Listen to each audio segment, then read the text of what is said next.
And let's look at what y'all's survey monkey was for today. Miss Wilson, I'll pull yours up. What is a Schedule II drug? Oh, yeah. So a Schedule II drug is going to be anything that is what? Highly addictive, right? That's going to be something that could have the potential to be abused, to become addicted to, and cause physical and psychological withdrawals if for even if they've taken it correctly once coming off of it. And then it says, give me 3 examples. And you list some really good ones there. Fentanyl, yes, fentanyl is probably one of the scariest drugs that I can tell you. My years of being a paramedic and stuff, we were so cautious with fentanyl that I worried about fentanyl overdoses more than I worried about morphine, which also has a Schedule II. And let's see, what's another good one? Oxycodone. There's your 3 Schedule II drugs. Do they all have a medical purpose? Absolutely. But are they all very highly addictive and possibly dangerous and life-threatening? Absolutely. Fentanyl is so much so that if you accidentally, there's patches and stuff like that, if you get it on your finger, the patch, it can absorb through your bloodstream and cause major effects. So it's really crazy on how strong some of these drugs are. But let's give an example. Why would we put somebody on morphine? We'd put them on morphine or give them, we wouldn't, but a doctor, nurse, paramedic, they'd give them morphine. Maybe they've got 3rd-degree burns. Maybe they just, maybe they've got 4th stage bone cancer. So there's a good reason why we have these. It's just a matter of, are we using them properly? Are they being used as prescribed? And is the doctor following the guidelines and prescribing them correctly? Because I shared with y'all my story. I was addicted to prescription drugs, and I followed the directions. But the doctor, he didn't follow what he should have been doing.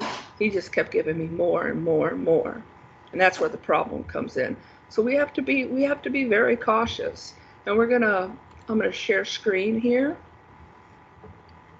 Go to Pharmacology here, and then I'm going to make it big, and hopefully let's make sure it's not gonna freak out. Nope, it would have. So glad I checked that. Apply to all. And then let's go big screen. All right, can y'all see that? Yes. Great. So we left off here and we were talking schedules, okay? And I told you that a lot of our medications have changed their schedules. That because like I said, marijuana used to be here, and now some states it's here. No, it's not over the counter yet, but it's here or here. All right. So you have, and then some of them it's medicinal only, so it's still up here. So it's really one of them things that you have to stay up to date with the law and so forth, and know when things change. And not so much at an MA level, but if you move on and you go higher. We talked about the DEA, right? And we talked about how the DEA is a drug enforcement agency, and they are the ones that not only control and regulate controlled substances, but do the bust when they think something's shady or something's wrong. Okay, and this is where we left off, the PDR. And the PDR stands for the Physician's Desk Reference. And I told y'all, I know, baby girl. And I told y'all that It's kind of like the doctor Bible. If the doctor needs to know about a drug or something like that, he can pull it straight up and, you know, find everything and anything he wanted to know. And I wanted to stop for a second. I'm gonna show y'all something real quick. And this is kind of why I love having the internet. What do we have my internet on? Oh, okay, here it is. Why is that not showing up? That is the oddest thing in the world. Let's go to Google. Let's see if that works. One second. Why is cool? Let's try this. Can y'all see my Google screen? Yes. Yeah, all right, I got it right. Woo! All right, I want to show y'all a couple of things. Oh, somebody wants in. Let's let them in. Treasure. Okay, sorry. I will randomly start singing. I apologize. All right, so I am going to go to a place that I like to use, and I hate Yahoo as a browser. Google. Google for the win. So we are going to go to, if I could spell,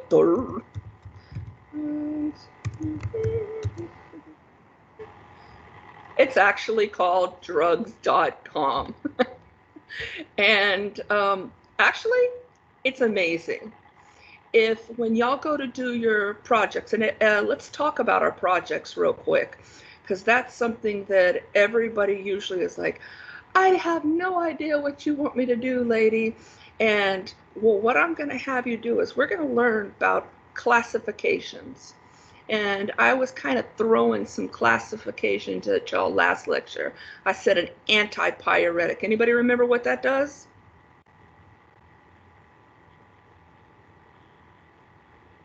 Nobody? It reduces fever. What about an anti-inflammatory? Reduces inflammation. Yeah. So we're gonna start learning about these classifications of drugs. So your project for this mod is you are gonna find me 2 drugs from all of the classifications that I listed. So not only at this site, this is what is really cool. Say you're someplace and you find a pill and you don't know what it is and you're worried that maybe your kid took it or something like that. You can go to pill identifier, right?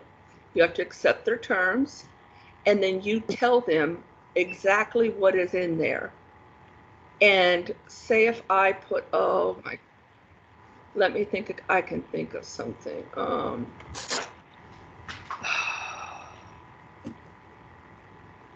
Oh, YL, white, round, search. Bam, look at that. So if I didn't know what it was, it'll show you. And you can put whatever the pill says, and it'll tell you what pill it is. So that's excellent if you find medications and you're unsure. Old people, a lot of times they will put their medications, guys, in those little containers, and they'll bring you the containers, and you'll be like, oh, this is a way to find out what medication. It's an excellent source. Y'all make sure you put yourself on mute unless you got a question. But let's go over here to drugs.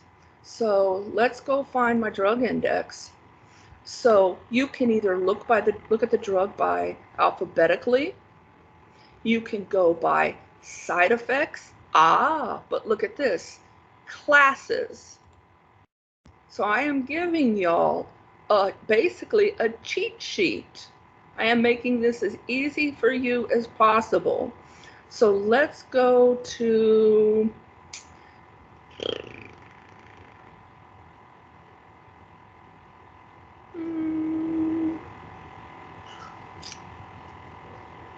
I'm trying to see something that's not too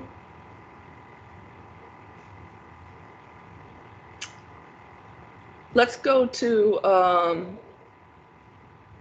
analgesics. So maybe I don't know what an analgesic is.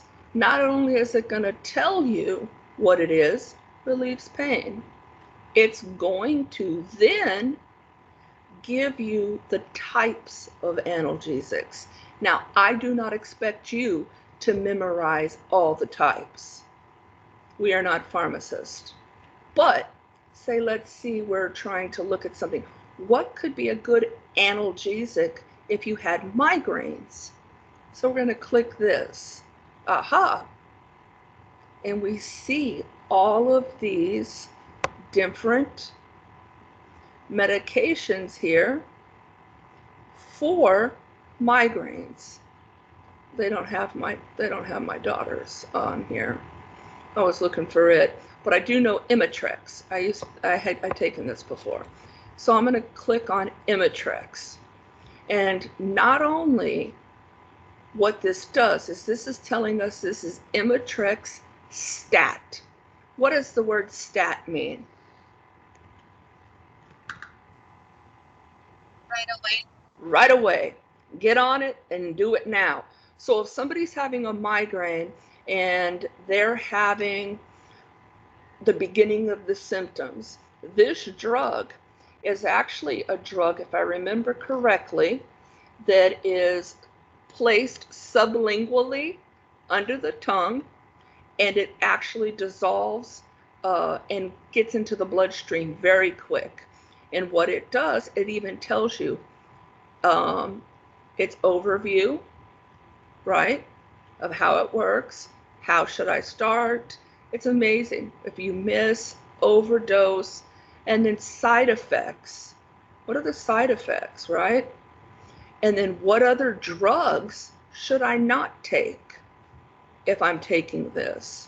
Okay, so let's go back and let's look at antibiotics. No, shh, we're not doing this. I just saw it.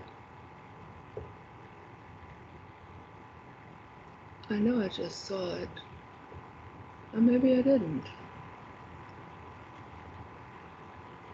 I'm having one heck of a time. Let's go to antiarrhythmic, because I know that's another one you'll have on your list. So what is an antiarrhythmic? This is going to keep you from having an abnormal heartbeat. All right? Some people live with atrial fibrillation, atrial flutter, different things like that. So an antiarrhythmic is going to be something to keep your heart beating properly. So as I come down here, I can look. There are different types, and the most common is the group 1. Okay, so when we go through here, we can see, there's actually quite a few of these medications here. Okay, so we go back. Let's look at group 3. Okay, and you can see some of them are repeated.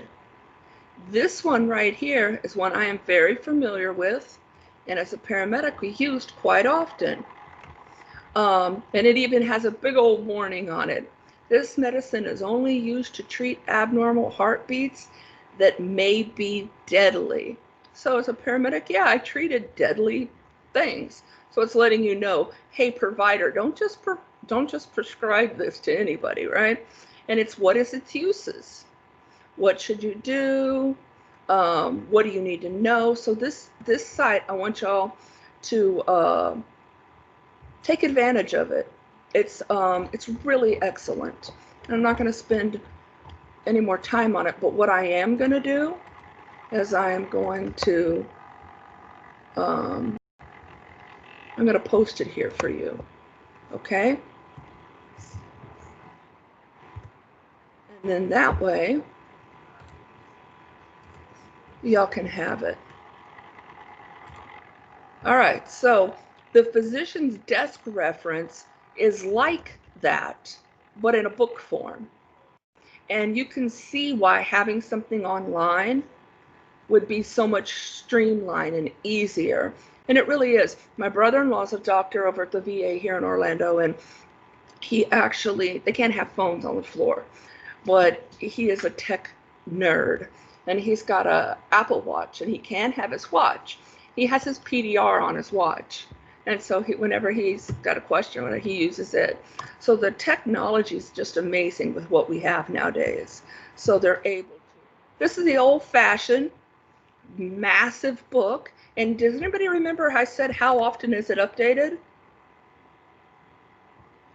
Every year. Yeah, very good. And that's it, updated annually. And they do that because so many drugs are coming out every single year.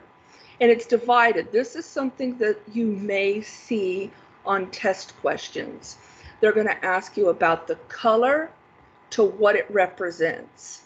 And I don't know why they focus so hard on this, because it's not that big of a deal. But the white section is for I won't ask you for this, but they might on a national test. The white section is for manufacturer's info. The pink is the product name. The blue lists the drugs by their classes. Okay, that's important. And then the gray's cool because you got pictures. And then the white is basically the area where all of the inserts from packaging and that kind of information is. And then the green area is the diagnostic product.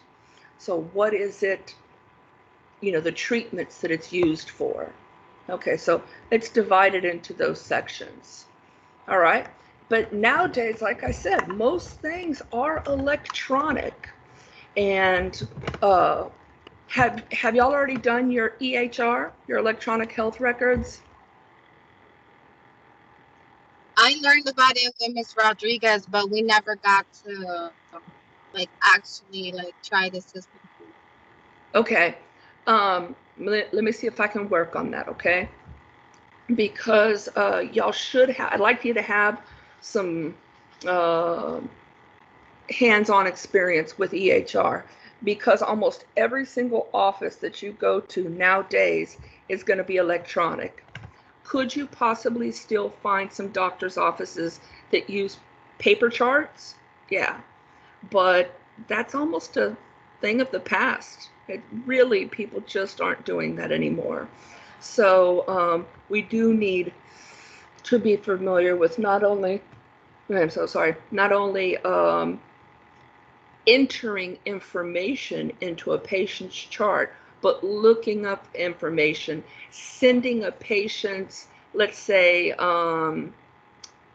did an EKG in the office, and the doctor says, okay, send this EKG to this cardiologist, transferring info, that kind of stuff, updating, adding notes.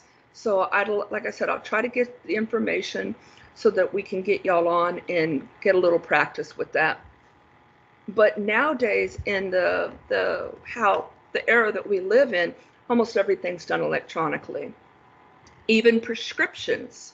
Okay, and we're going to talk about that too. But first, let's talk about the types of prescriptions and medications and stuff that we have. We know that a prescription drug, that's something you have to go and get from your doctor, right? You can't just go, and here in America, you can't just go and say, hey, I need some antibiotics. In Mexico, you can. In Mexico, it's fabulous. Mexico is lit. Yeah, well, you just walk in there and they have the pharmacies. It's amazing because you can walk in, and I stocked when we went on our cruise. I stocked up on some antibiotics and different things and stuff like that, because you don't have to have a prescription. You go in there, give them money, tell them what you want, you're good to go. So, but here in America, most things you have to have prescriptions for, all right? And that is because the FDA and the way that everything is controlled. Now, non-prescription drugs, I know we talked about as well. Those are the drugs like ibuprofen, or Docolax, or Allegra, something for your allergies. Now, but we did, somebody had mentioned, what about those medications that I have to show them my ID to get? Those were because they have that substance. They're usually like Claritin D or Allegra D, Sudafed D. And it was that D that I told you people were using and creating like laboratory, like, you know, batches of meth, batches of X, different things like that. And so that's why they're really monitored and controlled now. And then lastly, we have our controlled substances. These are prescription drugs, but they are treated on an even more scrutinized level. They're looked at not only by the doctor, the pharmacist, but by the DEA in the state. So, and I mentioned, I went through a little bit and talked about that, and talked about how in the old days they had the triplicates and you had to write out, and one went to the doctor, one went to the pharmacist, one went to the state. But nowadays they use the biometrics with the thumbprint, and the doctor can send things in or electronically. And this is everything I just mentioned. And prescription drugs basically is talking about when the doctor, I don't know what, it's part of, and I apologize, I'm without one of my medicines and it does cause me to yawn. I have slept, I'm sorry for that. The prescription itself is an explanation to the pharmacist, and we're gonna learn about that. We're gonna learn how to read a prescription. Okay, did y'all get those abbreviations that I sent?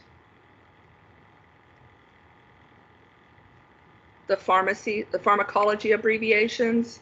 It was a list. Yes. Okay, good. Start getting familiar with them. Okay, you're going to need to know them, because if I ask you, what does PRN mean? Everybody should automatically, and I say 2 weeks from now, I want everybody to be able to just answer in and say, as needed. Yeah, right? If I say BID, that means 2 times a day. TID, 3 times a day. PO, by mouth. So I get those memorized, okay? And I told you, making the cards, flashcards, helps you. Because if you read it, write it, say it, it burns it to your memory, okay? Here's some examples of prescription: antibiotics, antihypertensive, pain meds, maybe antifungals, something like that, right? So other could be all kinds of different things. Now, when a doctor writes a prescription, they are fully aware of the medication that they're writing, everything that it acts on. They also have to be, the systems like liver, kidney, right? But they also need to know about every medication that their patient's on because of interactions. That's why I mentioned to y'all last time how vital it was, you as the MA, and I think I've mentioned this to y'all, but y'all are going to spend more time with the patient than the doctor ever does. And that's when you're getting that history, you want to ask, Mrs. Jones, are you on any medications? And a lot of times with the elderly, we have to kind of coach them. Have you taken anything in the last few weeks? Because some of them go to different doctors. Oh, well, yeah, I did take this. And then they remember. And then the next thing you need to make sure you ask them is, what over-the-counter medications have you taken or do you take? And then lastly, are there any vitamins, supplements, or herbal medications that you take? And those are all just as important, because when the doctor's looking at that chart, he also has to take into consideration and know that medication that he's prescribing doesn't interact with those. And hey, do doctors have all that memorized? No. I would much rather see a doctor type in a drug and look it up to be safe than just prescribe it and wasn't sure. So that's a good doctor's going to double check himself. Unless, it's one of the ones that he writes so much that it's like penicillin or something, that, it's a daily occurrence drug. Non-prescription drugs are OTC, remember that abbreviation, like your Neosporin or aspirin or Sudafed, non-D. They don't require a prescription, but they're still regulated by the FDA, okay? All medications, all food, and all cosmetics are monitored by the FDA. All right? Most non-prescription drugs can be taken safely if you follow the directions. Can you die from an aspirin overdose? Yep, and it is not pretty. I have made a suicide where somebody took a bottle of aspirin, and it was not a pretty sight, because usually the bleeding is just insane, because large amounts of aspirin will thin the blood, and so it's not a great thing. So do you need to read the directions? Do you need to follow the directions? Absolutely. And this is another reason that we also, when say we're working in a pediatric clinic, or maybe we're working with a caregiver for an adult who has decreased mental capacity, right? We want to make sure we inform those caregivers that make sure you keep all medications out of reach. Make sure that they're someplace that this child or the person who is mentally disadvantaged, whatever, that has doesn't have any chance of getting a hold of. Because even over-the-counter non-prescription drugs can be lethal if taken incorrectly, okay? Tylenol is a perfect example. And y'all will hear me, if we end up covering pediatric, I harp on this one quite often, because I had, in my career, I had 2 little babies. And when I say babies, everybody's a baby to me, but one of them was actually a baby. It was 6 months old and was waiting for a liver transplant. And we picked this baby up because Mama was 13 years old, and this is when I lived in Texas, and the city that I worked for was and I hate to say, but I don't know of any better way, it was a white trailer trash city. And unfortunately, they were extremely economically disadvantaged, and they didn't have the highest of educations.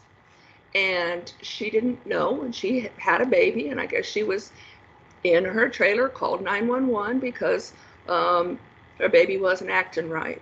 We get there, come to find out, the baby had been running a fever for several days. She didn't take it, and she'd been giving it Tylenol, but she'd been giving that baby adult Tylenol. And when I saw the baby was yellow, and that's a sign of, anybody know?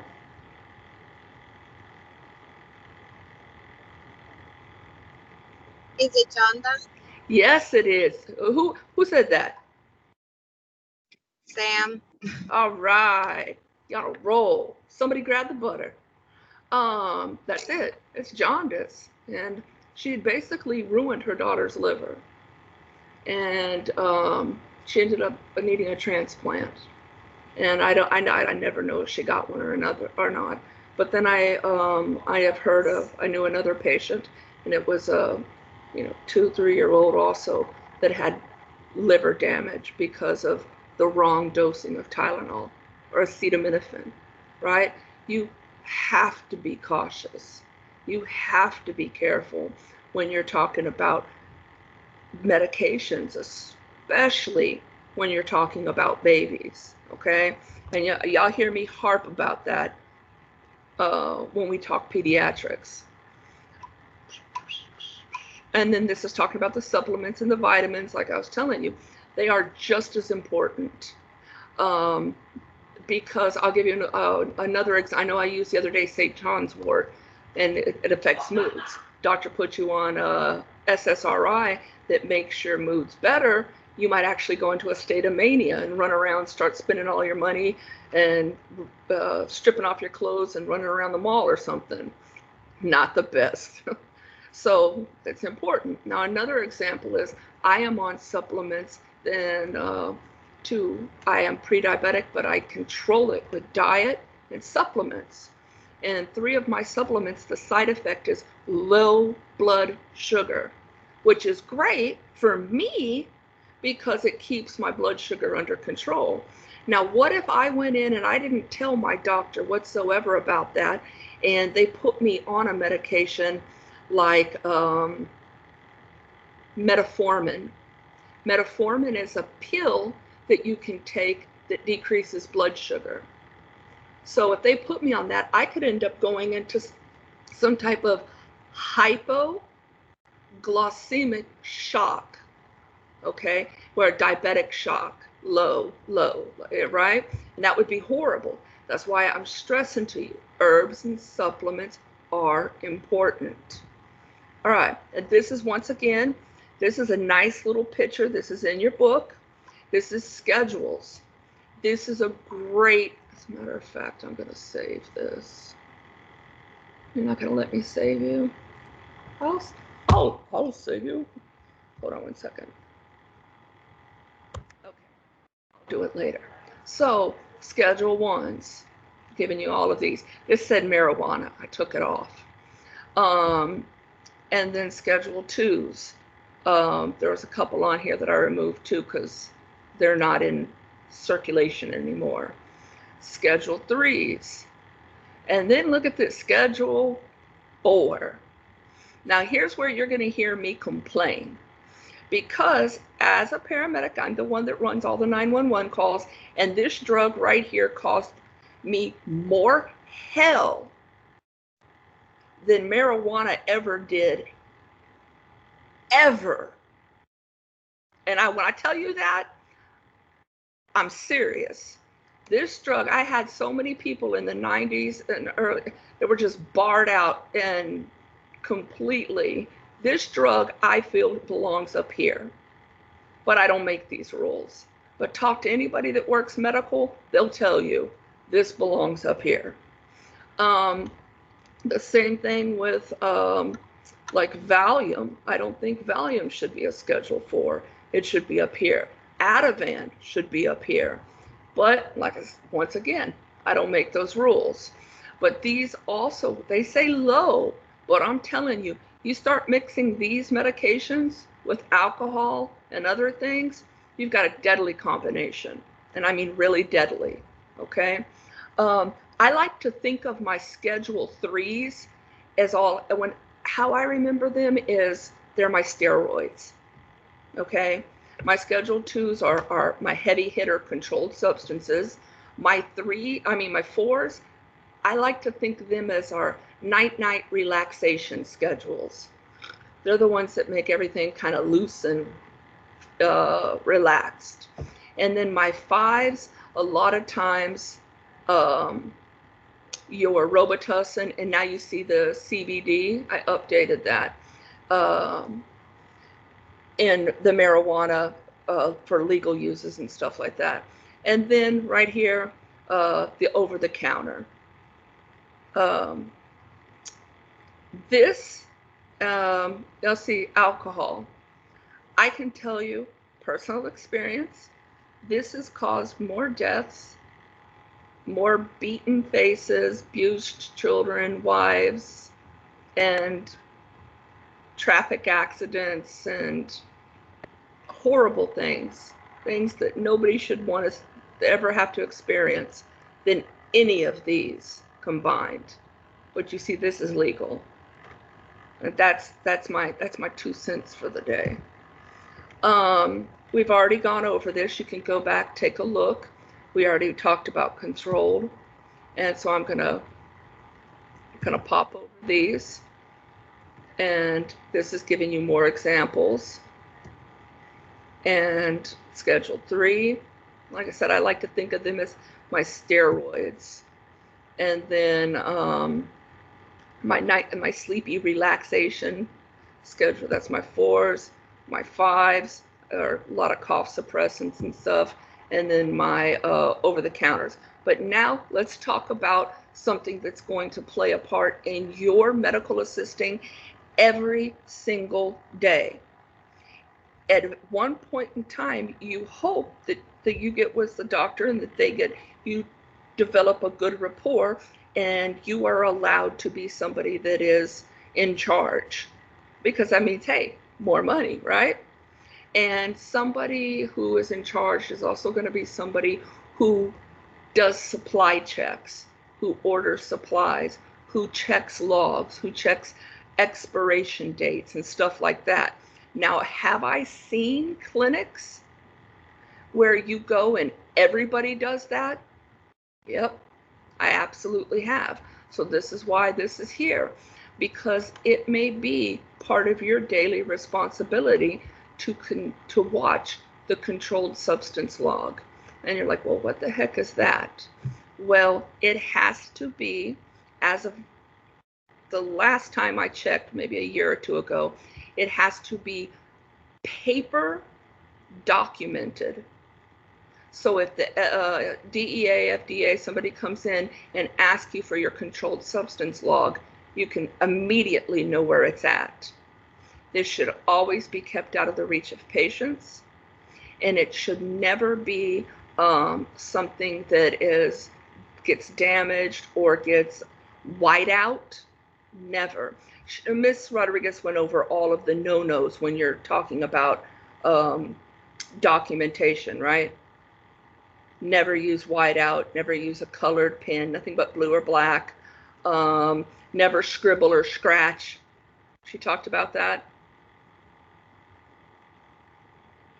No? Yes. Okay, all right. And if you make a mistake, you draw a line and then initial, right? Well, this is no different. So your controlled substance log, and I'm going to give you some examples of what they might look like. But anytime you are in contact, and maybe the only thing you're doing is going in, and it's usually all of the controlled substances for an office are usually kept in a box or a locked refrigerator, or something along, or a cabinet if they don't need to be refrigerated, something along the line, but they will be locked. And usually 2 people have the key, the doctor and the manager, okay? And if it's your job to go and unlock that and take inventory and check expiration dates, then that's something that you would do, and you would write on the control log. Now, maybe you get to the point where you're working for a doctor and the doctor has trained you. And this doctor, 5, 6, 7 years down the road has complete trust in your medical assisting abilities. Maybe they've even taught you how to do IVs. And they said, I can see maybe Mrs. Jones is in a ton of pain, and her daughter's with her to drive her home. Let's give her a tiny bit of morphine. Let's help her out. And maybe because maybe your doctor's an oncologist and she's got, like I said, stage 4 bone cancer. So you go and you get the morphine out. You're automatically going to lock that fridge back up, take the bottle, and the bottle, of course, with that is something I want you to put in your mind and think. When you have that in your hand, you're never going to set it down until the second that you are finished and you are through with everything. That means from the point of, and how many, does anybody know how many times do you check a medication? 3 times. Woo, yes, there you go, 3 times. So you're going to check it, you're going to make sure the clarity, you're going to look at the expiration date, all of those things. 3 separate times, every single time, no exception, okay? And you're going to, because you know you're going to give her, you're going to write down patient's name, and I'll show you some examples, the date, and then there'll be a control number, okay, on the bottle. You're going to write that down, and then you're going to write out how much is in the bottle to begin with. Some of them some control logs have that, some don't. But then you're going to also write, they all have this, how much are you going to be giving that patient, what was ordered. So maybe the doctor orders 2 milligrams IM, okay? So you would pull up 2, all right? You would then have that, maybe even possibly do a one-handed recap, stick it inside your scrub, you'd keep that syringe, and then you'd take that morphine back because you've already checked it 3 times. You'd unlock the fridge, you'd put it back in there, lock it back up, get your keys. Now you have the morphine with you because you're not going to set it down. You're going to walk in there, okay, and you're going to go talk to her, tell her what the, explain her to the things, and go ahead and start giving her the morphine. And maybe at 1 milligram, she's like, oh, no, it hurts, I don't want any more. So now you've got 1 milligram left. So what do? We don't continue to give it to her. Discard it? Yeah, you are going to have to discard it. Are you going to do that by yourself? Nope. No. Absolutely not. Because you always, that's that CYA. And you always have somebody come with you. You watch, there'll be a place that you're supposed, that they allot for dumping. You'll discard that amount, and then you're going to go back to the log, and then you're going to write 1 ml given, where it was given, and then you're going to write how much was discarded, 1 ml, witnessed by that other person's name. Is all that making sense? Yes. Okay, cool. And here's an example. So we've got the drug name, and sometimes it'll be just for one specific drug with its own lot number already on there. So all you have to do is when you pull that one, because maybe they only have 1 vial of morphine, so then you would write it down, patient number, patient name, all of this information here. Okay. Is this for narcotics? Yes. Controlled substances. Schedule 2. Okay, this is for all Schedule 2 drugs, no matter what they are. This is why when you work with a doctor who does deal with a lot of Schedule 2s, they're called Schedule 2s, they're called controlled substances, like you said, narcotics. So all of these drugs are always under lock and key. They're always going to have a log, and they're always going to be administered and discarded and written in this way every single time. Okay? Now let's give you an example. I had an amazing student about 4 years ago, just smart as a whip, and she made a mistake. She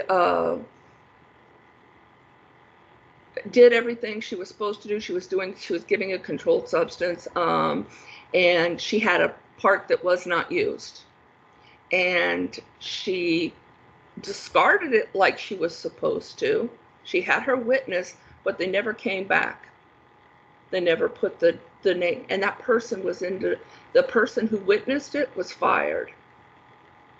And when the DEA came in, she actually she was relieved of her position. She was fired because she had no witness.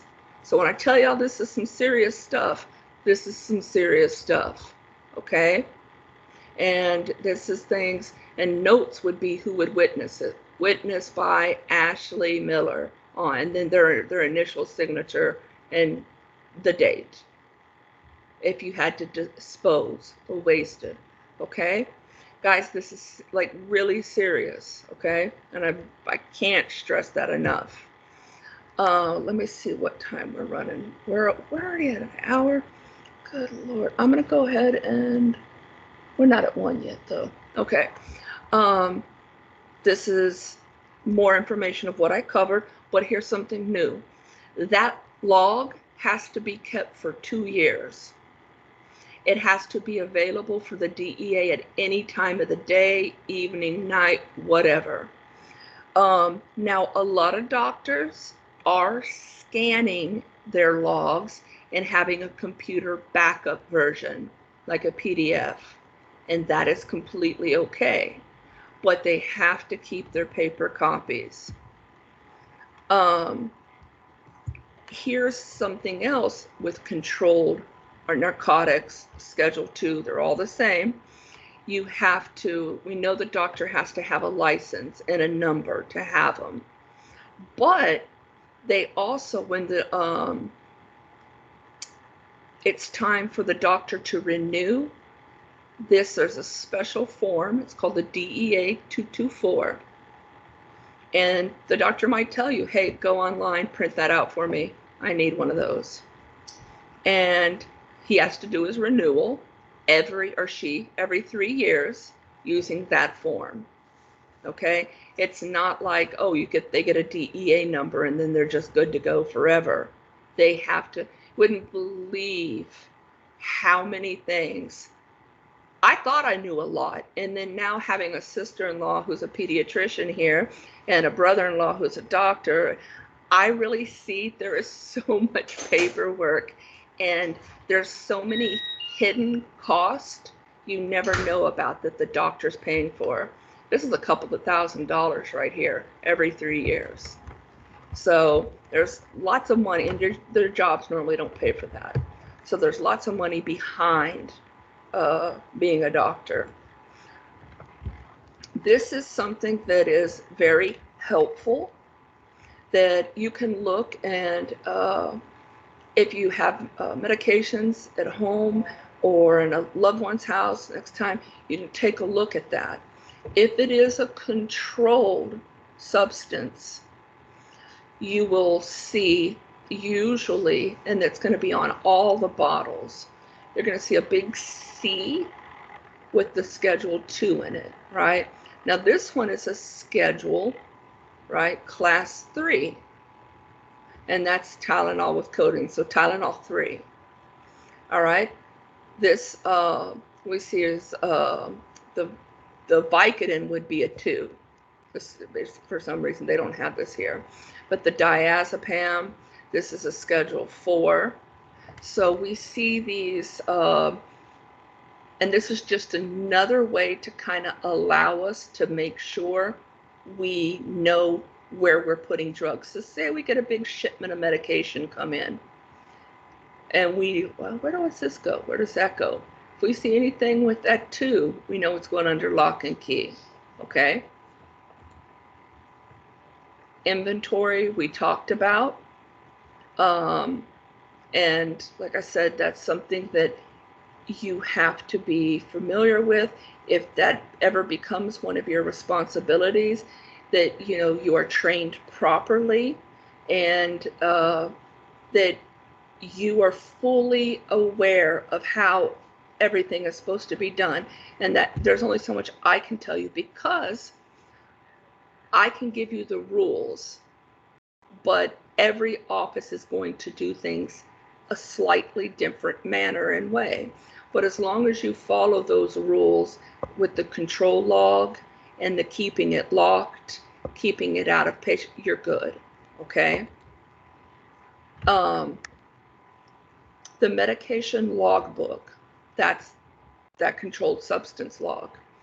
Now, some electronic health, like I said, some of the doctors are scanning that and putting it either on an e-file or even maybe that the 1 milligram of morphine we gave Miss Jones, maybe we're going to scan that and add that to her file. So there's additional proof of what we did. When we do this, this can help reduce errors. This can help us reduce the chance of getting in trouble with the DEA. And I promise you, you can be in a clinic that's doing every single thing right. When the DEA shows up, everybody kind of goes, they kind of freak out. As a paramedic, we had the DEA show up, and I had one place I was supervisor of 24 ambulances. That means I had 27 controlled substance lock boxes that I had to have all of their sheets and all of their things.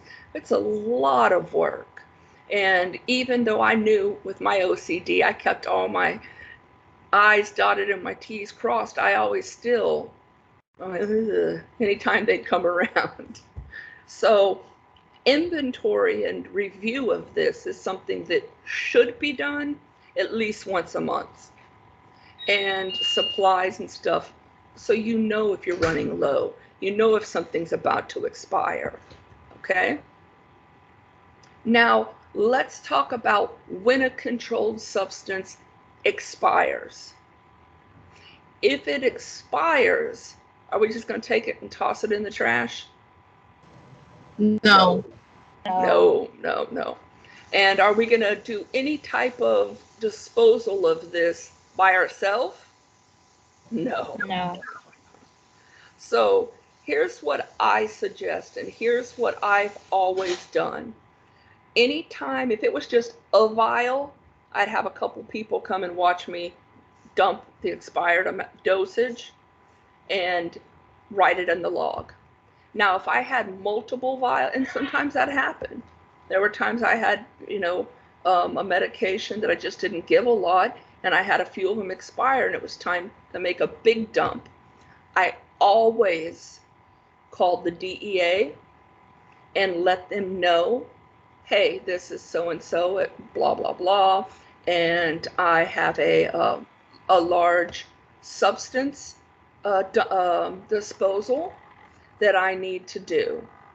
So is it okay, or would you like me to wait and y'all send someone out to witness this? And sometimes they'll tell you. Nowadays, I've heard of them doing it via video chat.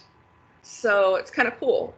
But please make sure that if this is ever one of your responsibilities, that you do follow the rules, follow the steps, because I've seen both sides of it.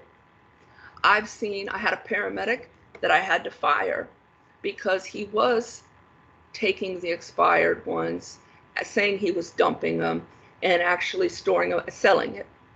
And there was a no. And he was putting somebody's name as the witness, and I was just like, I can't read that name. Who was your witness? He couldn't tell me. And it ended up, long story short, him fired, me having to call the DEA. He got in all kinds of trouble, and he lost his paramedic license, and I had to go through tons of paperwork and interviews with the DEA. It was a nightmare. So you don't want to have to go through that, okay? And then I've also seen incidences where it was truly an accident, like that former student, but it cost her job. So we don't want that, okay? This is a little video. It's kind of goofy, but it just talks about drug abuse, and I'm going to post it to Teams. And this is where we start talking about drug abuse, and we start talking about why do we take the precautions that we take as MAs or nurses, doctors, whatever, because we do that because of drug abuse. And the definition of drug abuse is when a drug is used improperly, when it's used wrong, drug dependency is different than abuse. But personal experience, they go hand in hand. I first became dependent, right, on that medication because it relieved my pain and it helped me be able to function. And then the abuse came when the doctor started writing more and more of it because I was saying I was still hurting or I this and that, knowing that that shouldn't be increased. A lot of times the abuse comes from prescription drugs when the patient runs out, and then they'll call you and say, oh, and we're going to talk about this. Somebody stole my purse and it had my Vicodin in it. And usually the doctor is going to be like, too bad. Maybe once they might give them a refill, but that's not going to happen very often. Or maybe they finished their prescription soon because they were taking it improperly. So now they're going on the street looking for other ways to buy it. So that's abuse, okay? Individuals who become physically dependent and they continuously use the substance to function, to avoid pain, that is a dependency. But does that necessarily abuse? No. Like I said, I always use, stage 4 bone cancer because I've heard it's one of the most painful things. And I've seen patients. And does that person need to be given pain medicines all the time? Absolutely. Are they a drug abuser? No. But do they have a dependency? Absolutely. But it's for a valid cause. Does that make sense? Yeah, it does. Okay. Physical dependency is basically anytime the body relies on it. Once the substance is removed, you have withdrawals. And your withdrawals are going to depend on how addictive that was that you were using and for how long you were using. If anybody here has ever smoked cigarettes and stopped, they can tell you firsthand that that was probably one of the hardest things that they ever did. And I'll share some information with you. Did you know that cigarettes are more addictive psychologically than heroin? And are they legal? Yeah. Yep. So think about that. So think about, I can't stand the smell of cigarette. It just nauseates me. But I also, when I see people smoking, and I feel bad. I feel bad for them because they know that it's killing their lungs. They know that it's causing them increased chances of cancer. They know all this. That's public knowledge now. It's on the labels. But you got to understand, it's one of the most addictive things you can stop. So, and the symptoms, depending on the person, can be really, really severe. Okay, so it's not an easy thing. So we have to look at the substance that we're speaking of. All right. I'll give you an example. Adderall. Adderall is a controlled substance, so it's a Schedule 2, and it helps people with ADHD. Now, if you stop taking it for whatever reasons, you're probably going to feel exhausted and tired for about a week to 2 weeks after you stop taking it. And that is one of the side effects of coming off that medication. And that's actually not very bad. So you're tired, sleepy, yawning. All right. And then that's a side effect. But every drug has its side effects. Okay. And some of them are as devastating physically as they are mentally, if that makes sense. Common drugs that are abused: pain meds, anti-anxiety. That's like Xanax. Why in God's green earth do they got that as Schedule 4? I'll never know.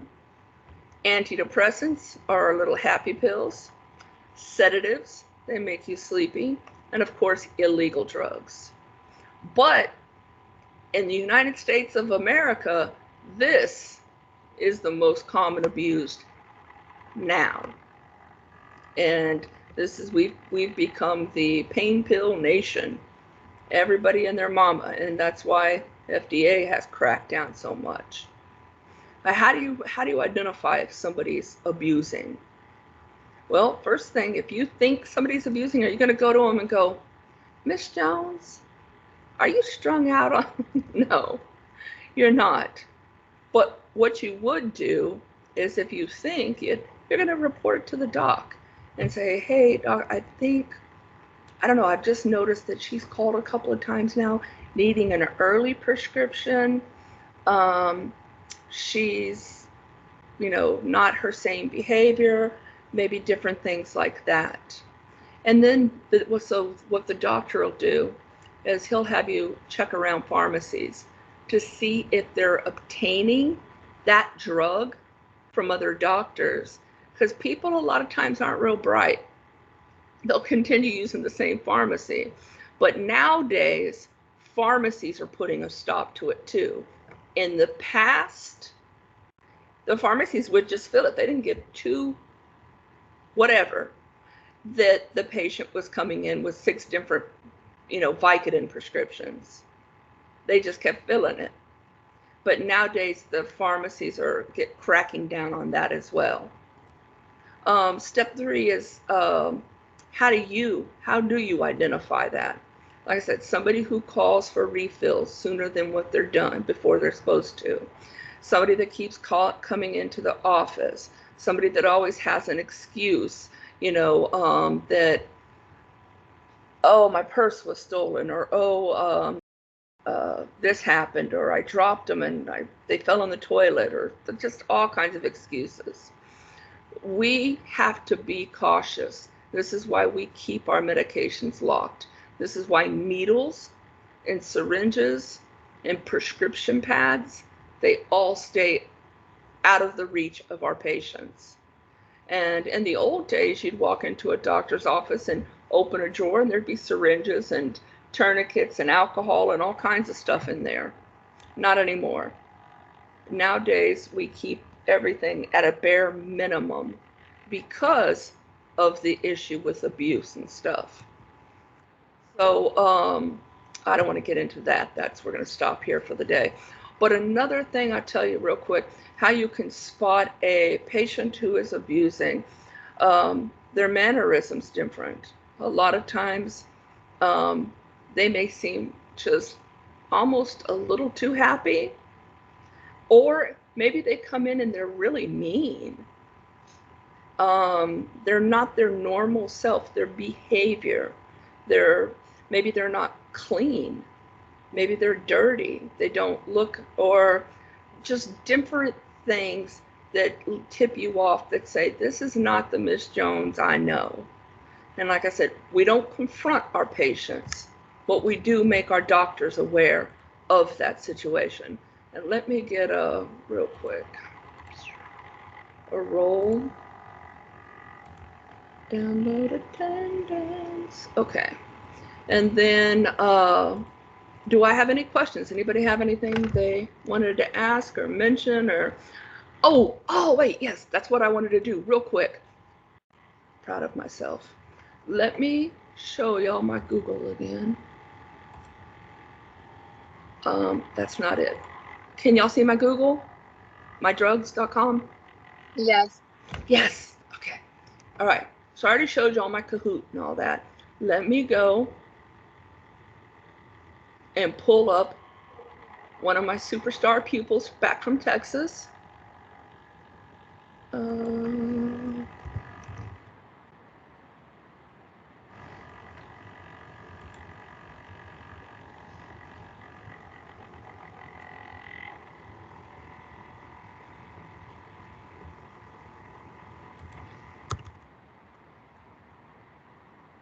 There we go. going to show you on Melissa's.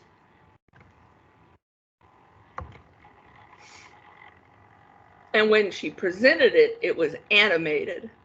And so it's not animated right now. So this is what she did for her drug card project.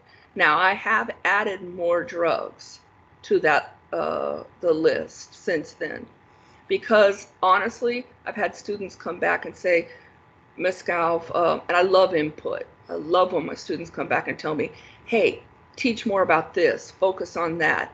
That really helps me. I'm real big about that. So here she goes, her example of her antibiotics. So she's got her antibiotic, that's the class, and then the brand name, Montag, the generic name. All right, this is what the FDA gives it, amoxicillin. And there are going to be about 30 different doses when you look at that drug. All I want is the adult average dose. You do not have to put every single dose. So 250 milligrams, that's about right. And now I do want y'all to put, it's usually given 1 pill every 6 to 8 hours or whatever, how it's given. Route, this pill is given oral. Side effects, nausea, vomiting, or diarrhea. Now, when you go and you look at your medications, you are going to see that they have 7,462 side effects. Do I want you to list all of them? No. List the 3 or 4 major side effects. That's it. Okay? Keeping it simple. Keeping it simple. So here is her next one she chose. And I let her slide on this, and this is why I keep it here. Flagyl is more of what we call an anti-protozoic and fits more into, but a lot of times, and the reason I say that, an antifungal, is because of this word right here, Z-O-L-E. And if you've ever had a yeast infection, you know that you use miconazole. And most of your zols are for fungal or that kind of stuff. But I went ahead and I gave her credit for this, and she put it under here because at the time she was taking these two because she had an STD, and these are very common when you're given for medications for STD. Antitussive. So what is this for? Anybody? Anybody know? It's like a cough suppressant. Yes, it is. An antitussive is a cough medication. So she's listed the brand name, gave me the generic, dose, route, side effects. Bam. She's going down here. What's this used for? Anybody? To prevent seizures. Yes. She's giving me the drug, the generic, the dose, side effects. Does anybody know what this is? What is diplopia? That's a tough one. It means double vision, right? Ataxia. Anybody know what that is? That's when you walk, your walk is funny, kind of stumbly. So she's given me 2 great anticonvulsants, antidepressants. Same thing, brand name, generic name, dose. And then she got me with the cute little, because she knew what I am for cartoons and cute things. The antiarrhythmics, and this, it was cute, the little booty wiggled. She gave me antiarrhythmics, correct doses, everything. Antipyretics, releasing fever, so Tylenol, right? And she gave me Advil, which is ibuprofen, so good. And then antiemetics. What's this do? Anybody? It prevents vomiting. And so she gave me 2 good ones. Promethazine and compazine, those are both good Zofran, all of those. Anti-neoplastic. Anybody know what that is? This is what they use for cancer. This is an anti-neo means new, and the plastics is like talking about the prevention or control of like in the body. So it's basically preventing new cells, because all cancer is cell growth that's gone out of control. So she's listed 2. She's gave me everything. But see here, route intravenous. Okay. Analgesics, pain, antihypertensives, control blood pressure. Very good here. Anti-diabetic, ACE inhibitors, usually for blood pressure and heart and stuff like that. Beta blockers, same thing, blood pressure, heart and stuff.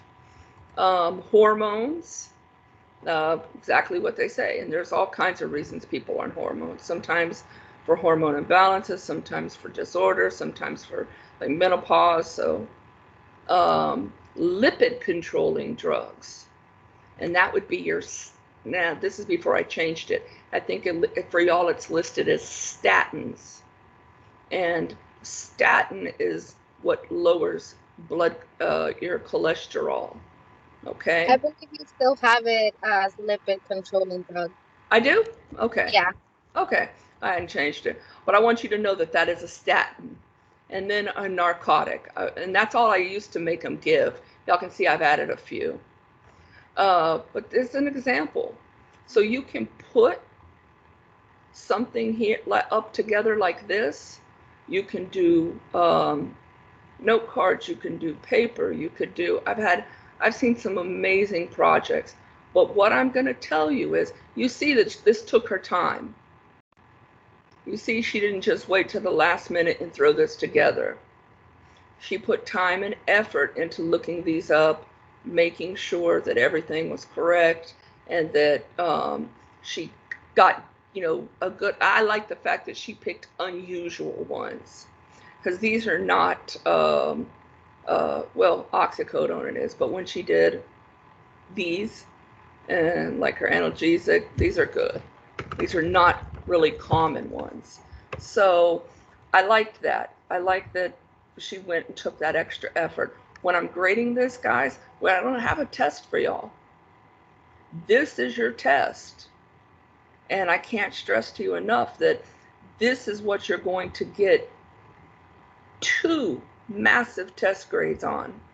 And anybody tell me, what day is this due? November 7th. November 7th. And you know what date that is? That is my beautiful daughter's birthday. So everybody make sure you have it in, okay? So you've got plenty of time to work on it. And now you have a great idea, right, of how you can do it. Or you, like I said, you can do note cards, but I want to see effort. If you're handwriting it, I want you to take the time to make it creative. And I had one girl, she put little stickers on it, and she rainbow colors and stuff like that. And then, but I have had people who have turned me in, you know, just, you know, note cards, handwritten, pencil, kind of sloppy, fast, and this and that. And their grade reflected that. Instead of, you know, having a 90 or something, they got a 72. You know, put effort into this. Okay, this is a major portion of your grade, guys. And also one other thing, real quick. Everybody that looks on this call looks like y'all been rocking and rolling with doing what you need to do. Your Survey Monkey is your attendance. I like them before 1 o'clock. I have got so many students and so many. I'm supposed to be off at 5. Do you know what time I usually stop working and I'm not getting paid for? About 8 or 9 o'clock at night. So when you turn your Survey Monkeys in early, you make me go mwah and think that you are the most amazing thing in the world. So that makes my life easy, because when all my students who don't, I got to go chasing them around, and that makes life difficult. Okay. So besides that, any other questions? No, ma'am. No. No. All right. Well, thank y'all, and y'all have a wonderful day. Oh, I think I might be proctoring another ECPP exam tonight, or at 4:30 or 5. If anybody needs to do ECPP, let me know. Message me, and if they give me the green, the go ahead, then I'll send you the link. I did that yesterday, and I had a couple people were able to take their test and and get their high school stuff rolling and moved out of the way. Okay, but I'll let y'all know. Is that only for the high school? Yeah, that's just the high school. It's on for the ECPP is they have to be the exams have to be proctored, so you get on camera, and your camera's supposed to be facing your test exam area and so forth, and I just watch. That's it. You do the exam, then you send me a screenshot of it, and you're good to go. All right. Thank you, Alright. Miss Gal. Thank you, Miss Gal. Thank you, Bye, Miss- guys. Have a good day. Bye. You too. Bye-bye. Bye.